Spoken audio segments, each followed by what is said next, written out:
terms of the difference between the silent way and pretty much what everybody else does there out there in the world, that's a huge difference. Absolutely, yes. And it has knock-on consequences, of course. Right. One is that, first of all, I can't really plan a lesson. I can have an agenda. I can decide in the classroom, today we're going to do verb tenses, for example. Right. And I might decide on a verb tense, but I'm not going to give a lesson on the verb tense. The silent way is called the silent way because the teacher is silent. My English, as you can see, is not too bad. Mm-hmm. And obviously my students need to practice much more than I do, and so I'm silent. And another reason I'm silent, actually, while we're on it, is it's nobody wants to be compared to somebody who's way better than they are. Right. Right? I mean, just imagine you're high jumping and somebody comes along, I've forgotten his name, Fosby, is that his name? Fosbury, I think. Fosbury, all right. Fosbury comes along and he just goes, whoo! Yeah. And what is going to happen is that we're all going to just say, wow, wow, wow, that's brilliant, and pack up and go home. Yes. Because we don't want to look stupid, right? And I think the same thing happens in a language classroom. The teacher's language is excellent. Well, the teacher's language is either native or very good, or even just better than the students, but and better so than the much students. Better, but just significantly Absolutely. better. Yeah. And so what does this mean? This means that the students automatically are in a situation of inferiority. Yeah. So it's much, much, much better for the teacher to remain silent, to get the students to work together and correct. And the correction is not necessarily going to be silent, but there's no attention drawn to the language. I'm not telling them what to say. I'm not telling them how to say it. I can talk. I'm not mute.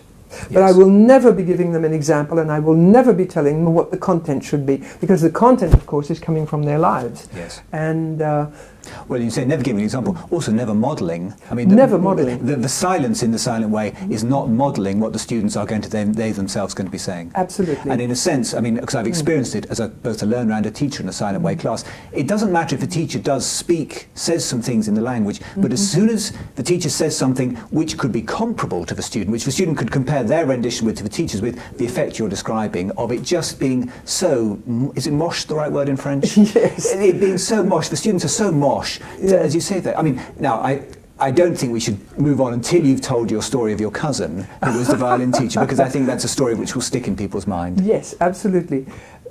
She was a violin teacher, right. And one day, I don't know why, I don't remember why, she took a whole pile of A4 paper into a gym with her students, and she asked them to make paper planes. And so they were making their paper planes, folding it all up, making their paper planes, flying them around. Most of them just ended up on the floor very quickly. Right. And after a while... But they were enjoying themselves. And they were doing learning from each new one, and they were making another one, and they were having enormous fun, I would imagine. Yeah. And they were making their paper planes, flying them around. And after a while, she happened to know how to make a very good paper plane. So she made her paper plane and flew it across the room, and it went up and down and right across the room, and everyone thought it was absolutely wonderful.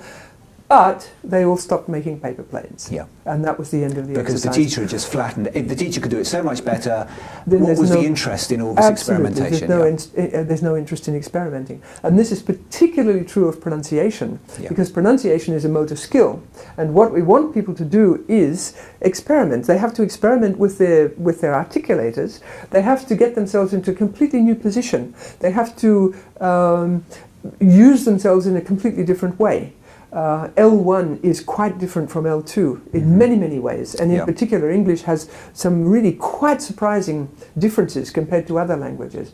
And so this is really, really important that they get themselves into the position that you have to be in for English. Yes. And for example, in French, French is spoken with the tip of the tongue against the lower front teeth. And if you try to speak English like this, then you have a French accent immediately.